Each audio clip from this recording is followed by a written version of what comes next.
Muy bien, antes de entrar en el sermón, quiero invitarles a una actividad que parece que a nuestro querido Mike se le pasó, y es el miércoles. Vamos a tener ya el cumplimiento de los 40 días de ayuno y oración.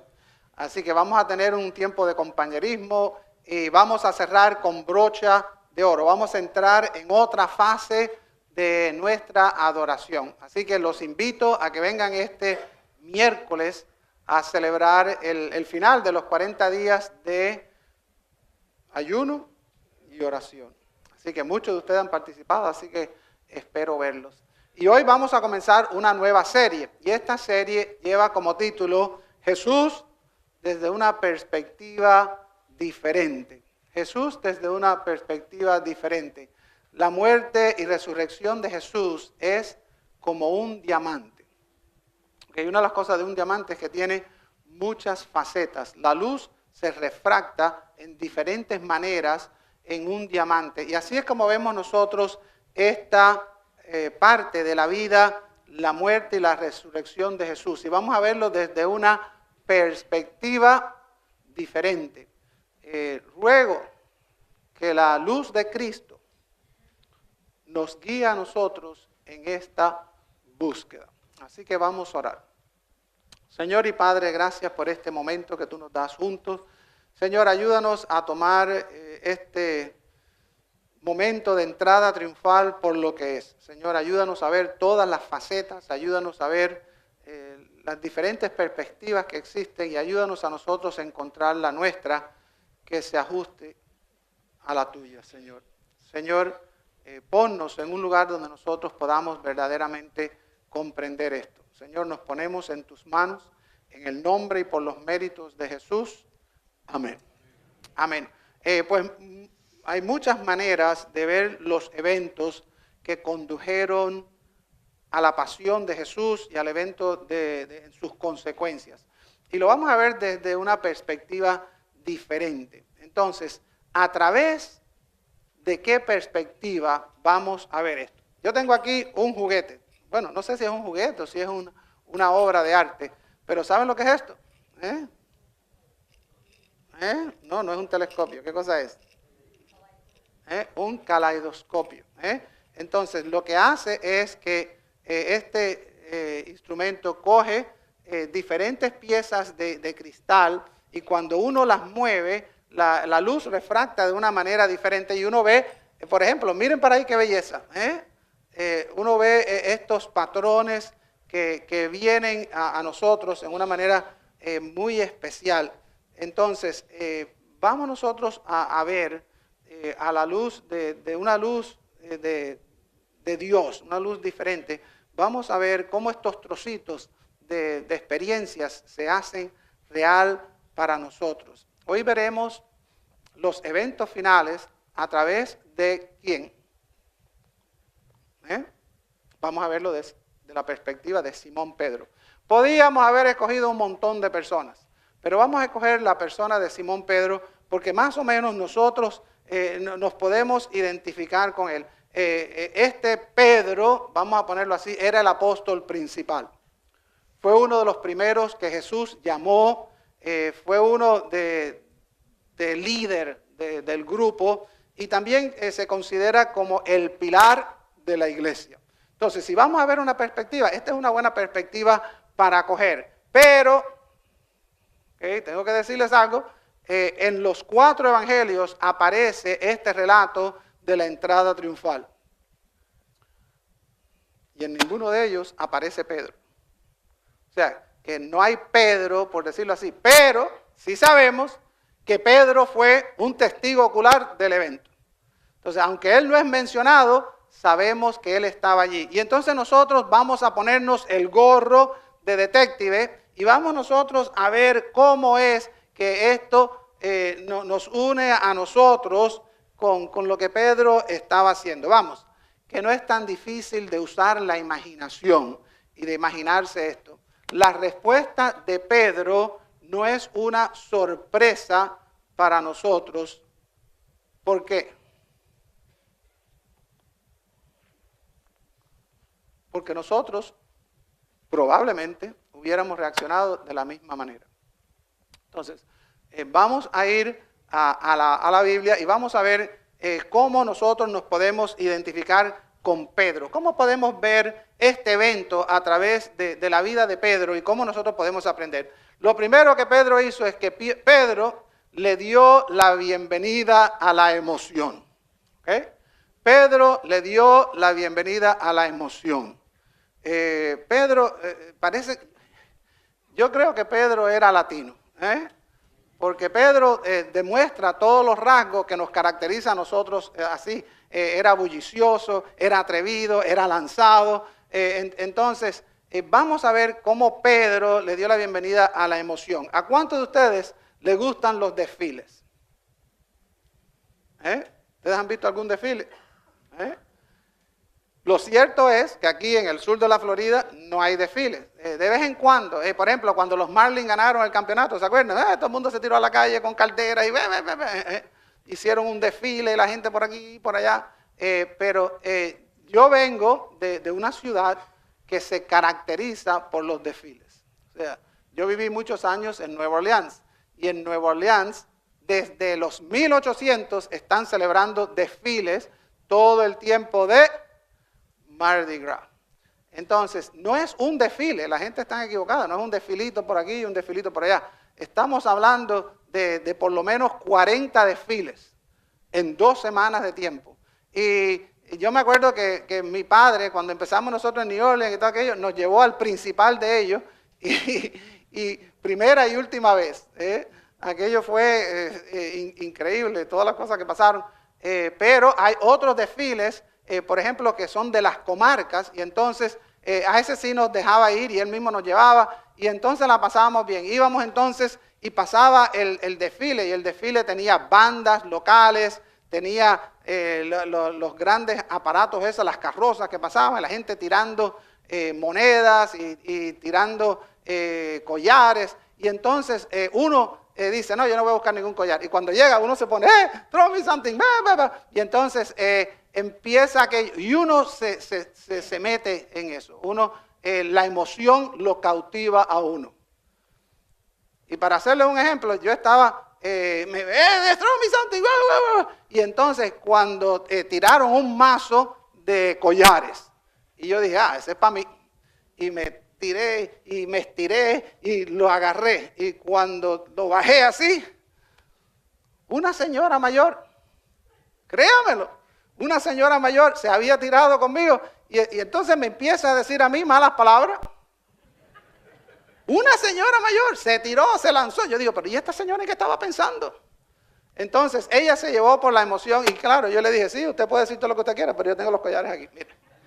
Entonces, es eso, que uno entra en emoción, y entonces este desfile de Jesús es espontáneo, como que Jesús quería que se diera. Entonces, lo interesante es que Pedro se levantó ese día y él no dijo, ¡hey, vamos, para un desfile!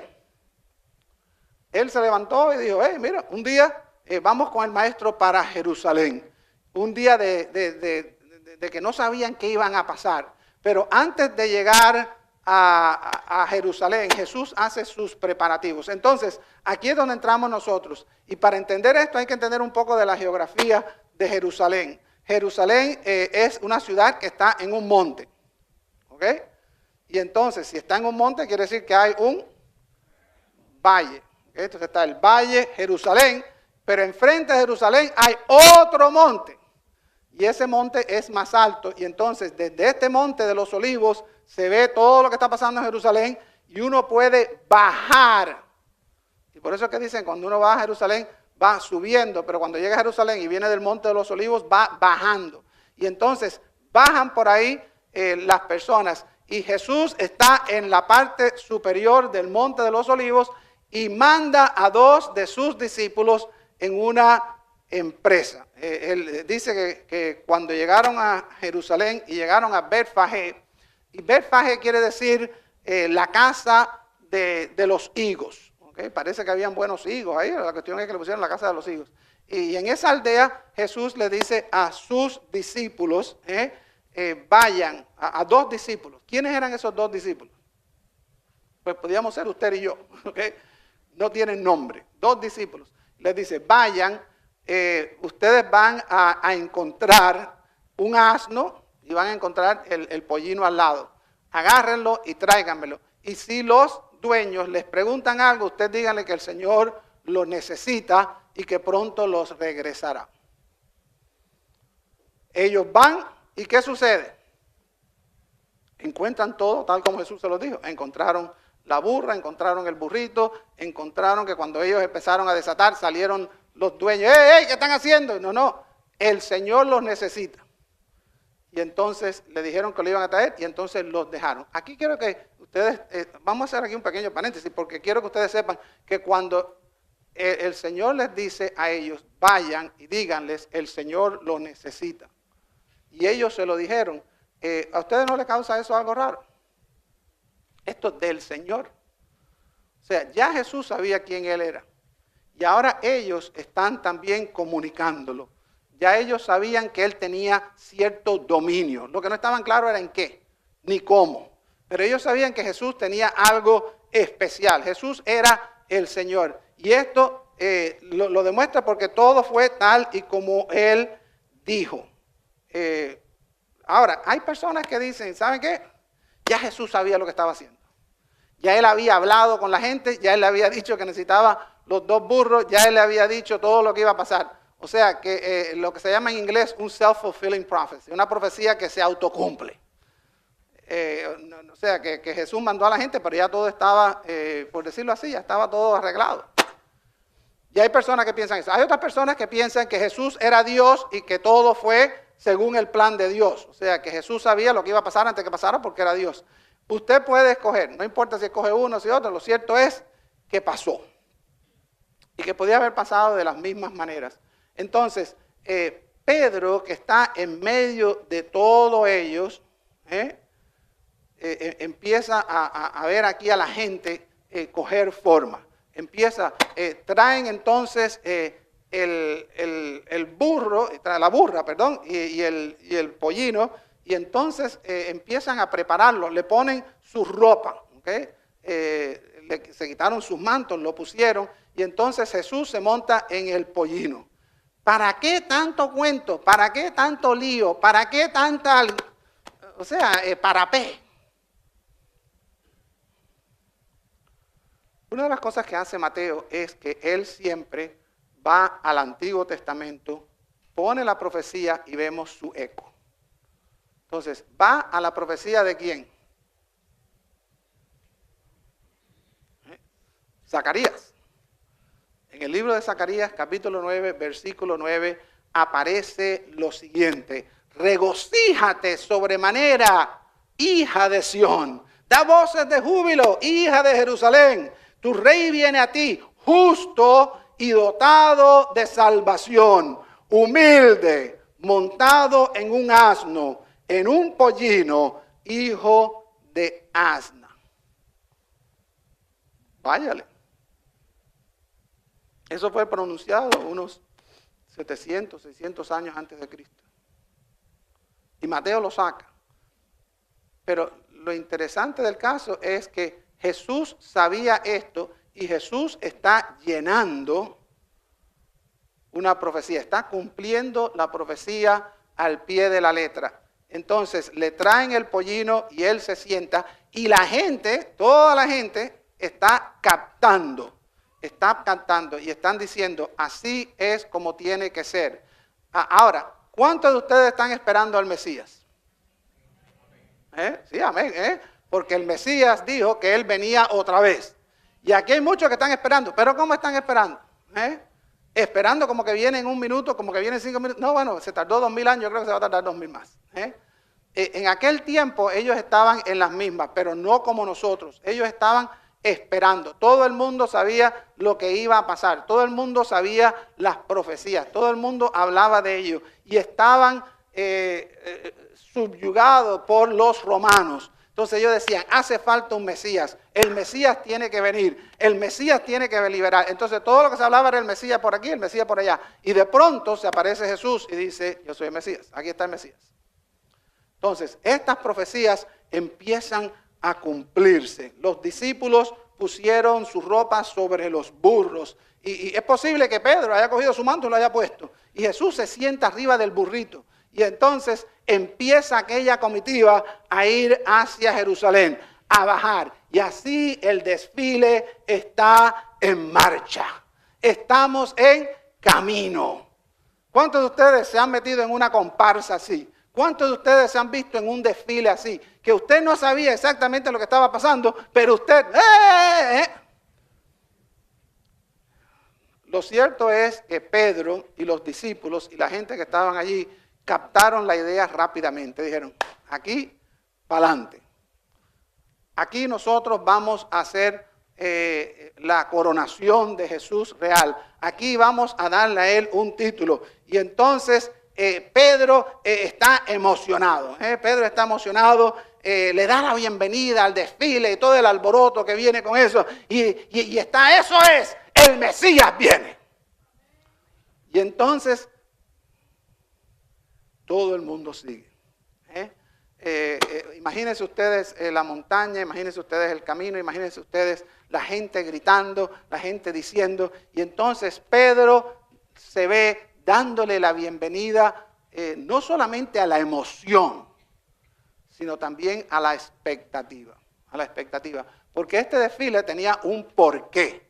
¿Okay? Y todas las cosas grandes siempre tienen un porqué. La gente comienza a cortar las hojas de los árboles y empiezan a ponerlo en el camino del Mesías. Aquí hay que decir algo. ¿Y por qué hojas de palma? ¿Por qué se dice el Domingo de Ramos? ¿Y por qué? Por ejemplo, en la iglesia ortodoxa griega eso es apoteósico. ¿Okay? Yo quisiera que ustedes estuvieran eso, pero en la iglesia ortodoxa griega, cuando uno viene el Domingo de Ramos, lo primero que le enganchan a uno, ¿qué cosa es? Una palma. Y entonces uno, ¿qué empieza a hacer? Entonces, imagínense ustedes miles de palmas. Entonces, yo creo que eso es impresionante. Bueno, aquella gente, ¿por qué agarraron palma? ¿Por qué no agarraron mango? ¿Por qué no agarraron? Porque en aquella geografía, lo máximo que había era palmeras. Entonces, ellos agarraron de lo que había, y lo que había era palmera, así que le metieron mano a las palmeras. Y entonces empiezan a ponerla a los pies de Jesús. Y yo quiero que ustedes entiendan esto, porque para nosotros, una palmera, o sea, ¿cuántos de ustedes tienen palmera? Nadie. Y cuando venimos aquí, de vez en cuando, y hay veces que lo celebramos con palmera, pero ahora nosotros decidimos, no vamos a hacer eso. Pero en aquel tiempo, cuando venía un rey, cuando venía una persona importante, la gente ¿qué hacía? Tiraban en el piso sus ropas, sus mantos, y tiraban en el piso las palmeras, los gajos de aquella planta. Y entonces el rey caminaba por arriba. Era un símbolo, era una señal de honor, de pleitesía. Y eso es lo que están haciendo. Vemos nosotros cómo Jesús está fomentando eso. Y entonces, como un buen desfile, y yo he tenido la oportunidad, un día estábamos sentados en Jerusalén comiéndonos el lunch, y de pronto empieza un tambor. Y entonces empiezan aquella gente, y cuando viene a ver empieza un desfile. Y era el bar mitzvah de uno de ellos. Y entonces se tenían que ir hasta donde iba el templo. Pues nos metimos nosotros y nos fuimos hasta el templo. Y todo el mundo cantando, y todo el mundo gritando, y todo el mundo, nadie conoce, pero la gente se iban pegando, porque es algo que uno dice, oye, esto vale la pena, esto sirvió, y entonces la gente se mete. Y entonces en este momento la gente hace lo mismo. Empiezan a ¿qué? A cantar. Empiezan a cantar. Esta gente, yo creo, si no me equivoco, que eran medio puertorriqueños, porque tenían todo listo. Tenían todos los instrumentos listos, tenían el tambor, tenían la corneta, tenían el eso, tenían todo. Cuando alguien dijo, enseguida salió todo y se armó el show. Y enseguida empiezan ellos a cantar. ¿Y qué es lo que cantan? Cantan un salmo del Jalel. ¿Qué cosa es el Jalel? El Jalel son una serie de salmos que se cantaban en el templo en el tiempo en que la gente adoraba a Jesús, al Señor, y el tiempo que adoraban a Dios. Entonces empiezan a cantar este canto, y el canto viene a propósito, dice, bendito aquel que viene en el nombre del Señor. Hosana al Hijo de David. Hosana en las alturas. Hosana. Entonces esto era algo muy conocido de ellos. Era algo que ellos cantaban y empiezan a cantar. Y empieza aquella comparsa a ir adelante con música, con los instrumentos. Y empieza aquello a coger así significado. Y lo interesante es que este es uno de los 6 salmos que más aparecen en el Nuevo Testamento. Y este es un salmo que lo hicieron mesiánico, porque habla del Mesías. Y si usted va a lo que dice el salmo, usted dice, wow, el versículo 22. No tengo tiempo para leer todo el salmo, pero voy a empezar por el versículo 22. La piedra que desecharon los edificadores ha venido a ser la piedra principal del ángulo. ¿Okay? ¿Ustedes recuerdan eso? ¿De dónde se acuerdan de eso? ¿Dónde apareció? Bueno, lo vimos en diferentes libros. Lo vimos en 1 Pedro, lo vimos en Hebreos, lo vimos en Hechos. ¿Okay? O sea, que era un salmo que se ponía para la obra de Jesús. Dice, la obra del Señor es esto, admirable a nuestros ojos. Ahora, miren este otro versículo. Este es el día que el Señor ha hecho. Regocijémonos y alegrémonos en él. ¿Cuántas veces alguien no le ha dicho a usted ese versículo? Este es el día que el Señor ha hecho. Regocijémonos y alegrémonos en él. Y lo ponemos fuera de contexto, pero está en este contexto. Ellos estaban cantando, estaban gritando esto. El evangelista no nos pone todo el salmo, pero nos pone la parte que venía.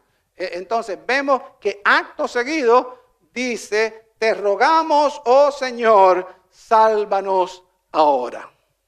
Te rogamos, oh Señor, sálvanos ahora. ¿Qué quiere decir Hosana? Salva ahora. Entonces, ¿qué estaban diciendo? Te rogamos, oh Señor, ¡pum! Hosana, Hosana, Hosana. Entonces dice, bendito el que viene en el nombre del Señor, desde la casa del Señor los bendecimos. Este salmo se convierte en el canto del día. Ellos estaban triunfantes. Pedro debe de haber estado bien feliz. Él estaba de acuerdo con la gente. Él decía, Señor, sálvanos, Hosana, Hosana. Poco sabe él cómo esta salvación se va a obtener.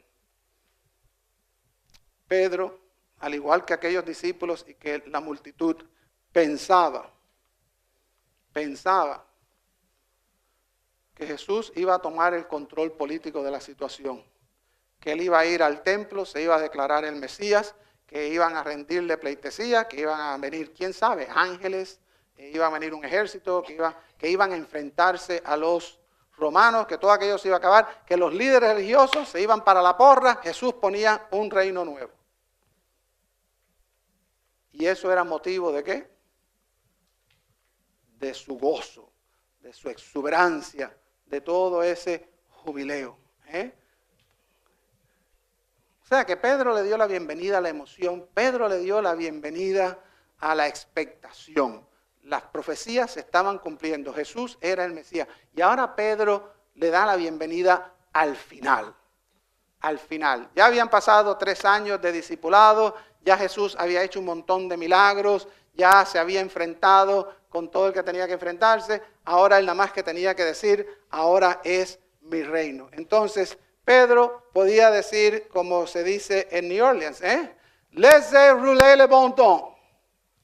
¿Saben lo que quiere decir eso? Francés.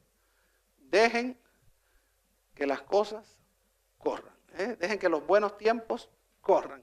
Entonces, Pedro estaba en la algarabía, en el momento, se unió al desfile, le dio la bienvenida, la expectativa, la esperanza de un Mesías, y ahora estaba listo para el final, la victoria.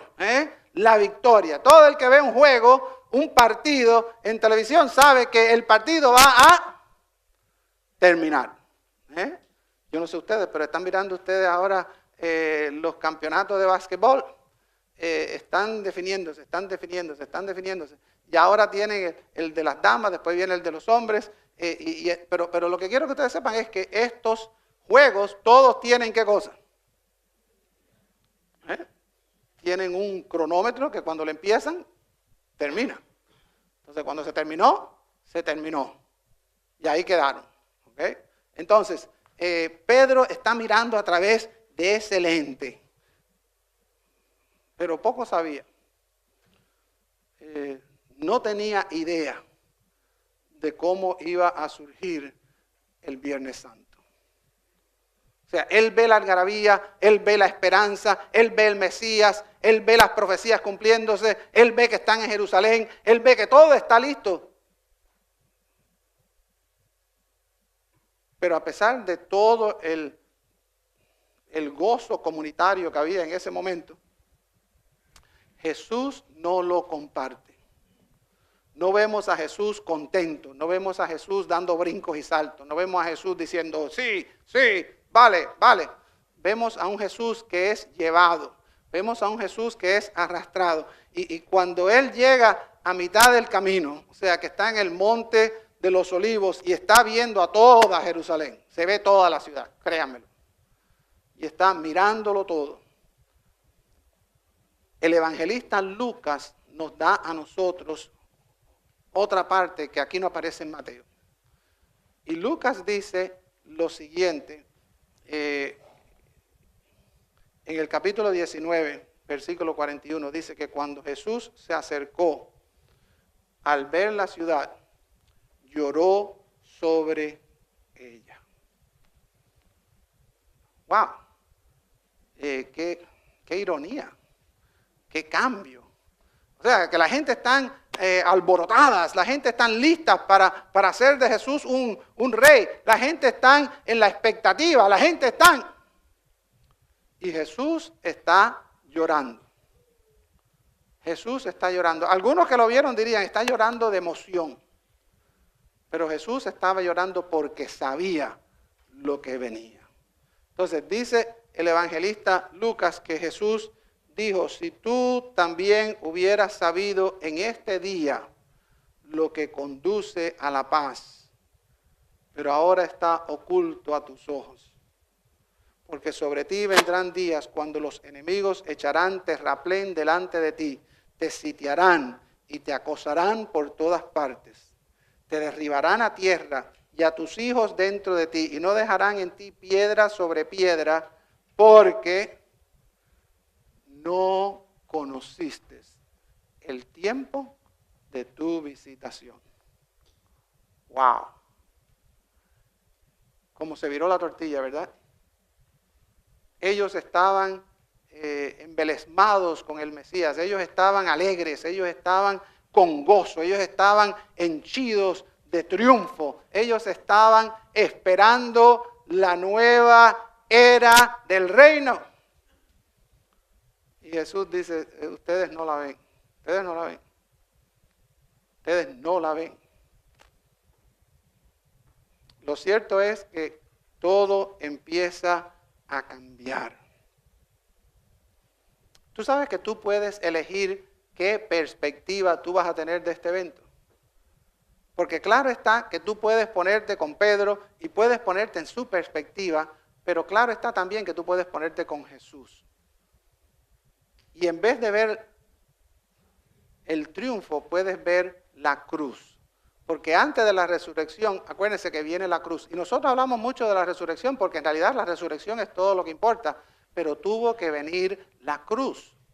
Tuvo que venir la cruz. Entonces, nosotros podemos ver cómo ellos entraron con gozo, con expectativa, con la algarabía. O puedes mirar a Jesús, el Salvador del mundo.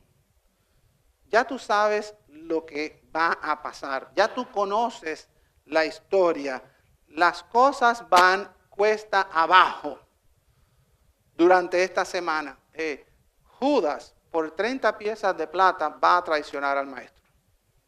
Pedro va a traicionarlo de otra manera. 3 veces en una noche va a decir que no conocía ni sabía nada de quién era. Los discípulos se van a desparramar y se van a ir. A Jesús en 5 días lo van a coger y lo van a crucificar. Yo estoy seguro de que personas que estaban en esa multitud y que estaban cantando, ¡Hosana! ¡Hosana! Bendito el que viene en el nombre del David. Los que estaban en esa cosa, eran los mismos que estaban en la multitud diciendo crucifícale, crucifícale, crucifícale. Yo creo que el gozo de ellos, la algarabía de ellos, la emoción de ellos se vino abajo cuando Jesús no juega el juego de ellos. Cuando Jesús no toma el lugar que ellos pensaban que les pertenecía. Y entonces hay un cambio, hay un cambio. Nosotros vemos a un Jesús colgado en una cruz, muriendo por ti, muriendo por mí, muriendo por nosotros, muriendo por toda la humanidad. Entonces nos hacemos la pregunta, ¿y quién es este? ¿Quién es este? ¿Quién es este? Y la respuesta es la misma que dio la multitud. Este es Jesús de Nazaret, el profeta de Galilea. Entonces vemos cómo Jesús no ha cambiado. Vemos cómo la situación sí cambió. Vemos cómo la gente sí cambió. Entonces la decisión es nuestra. Cuando a Jesús le preguntaron, bueno, ¿y quién va a ser salvo? Les dijo que para ser salvo había que seguirlo a él. Había que tomar la cruz y seguirle. Negarse a sí mismo, tomar la cruz y seguirle. Ahora, yo quiero decirles a ustedes que la realidad es que no hay resurrección sin crucifixión. Entonces, nosotros podemos estar en los celebrantes, podemos estar en los que están contentos, podemos, no, ya pasó, mira, sí, la resurrección, pero mira la resurrección. Y nosotros obviamos la parte dura de todo este proceso. Entonces, yo quiero decirles a ustedes que nosotros tenemos que unirnos a Jesús. Tenemos que ser sus discípulos, tenemos que seguirle a Él. ¿Hasta dónde? Hasta la cruz. Para los primeros discípulos esto cambió su realidad. Jesús muere, resucita y entonces ellos vivieron felices por el resto de sus vidas. No. Ellos tuvieron que dar sus vidas por esta creencia de que Jesús era el Mesías. Ellos tuvieron que sufrir por esta creencia de que Jesús era un rey. Ellos tuvieron que ir a donde Él fue para lograr lo que Él obtuvo. Ellos tuvieron que experimentar la cruz para poder llegar a la resurrección. Entonces, en este momento yo quiero que ustedes bajen su rostro y que ustedes mediten qué camino está tomando usted. ¿Qué perspectiva es la que tú tienes? Cuando tú le das la vuelta a la rueda del caleidoscopio que estás mirando, tú puedes tomar la que a ti te dé la gana. Pero la correcta siempre es la perspectiva de Jesús. ¿Qué quiere de Jesús cuando quiere decir Jesús? Cuando él dice, venir en pos de mí y os haré pescadores de hombres. ¿Qué es lo que quiere decir Jesús cuando dice, venir en pos de mí?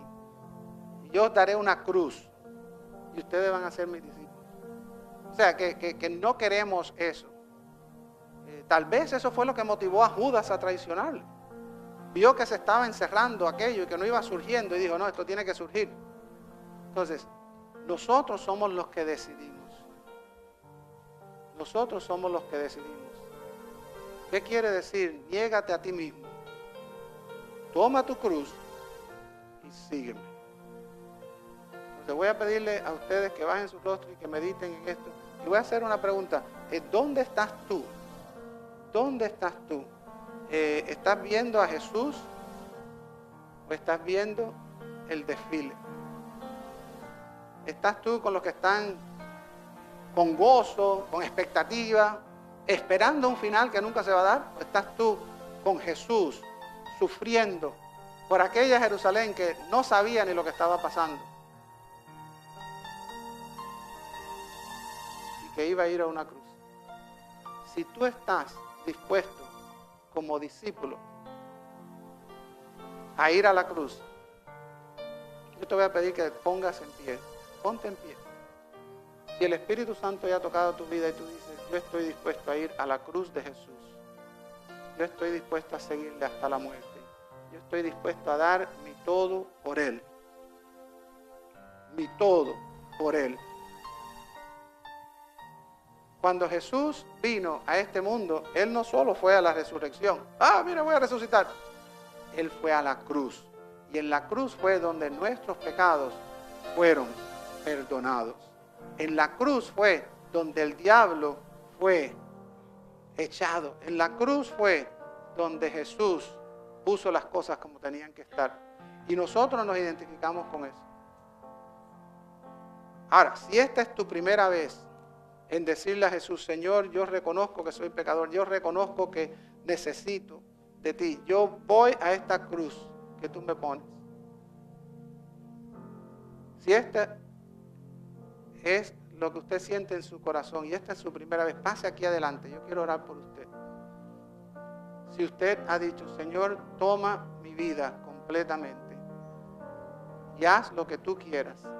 Si tú te has arrepentido delante del Señor de todos tus pecados y tú te has dejado llevar hasta el propio Calvario, y ahí tú estás diciendo, Señor, si yo tengo que venir por una cruz, que venga.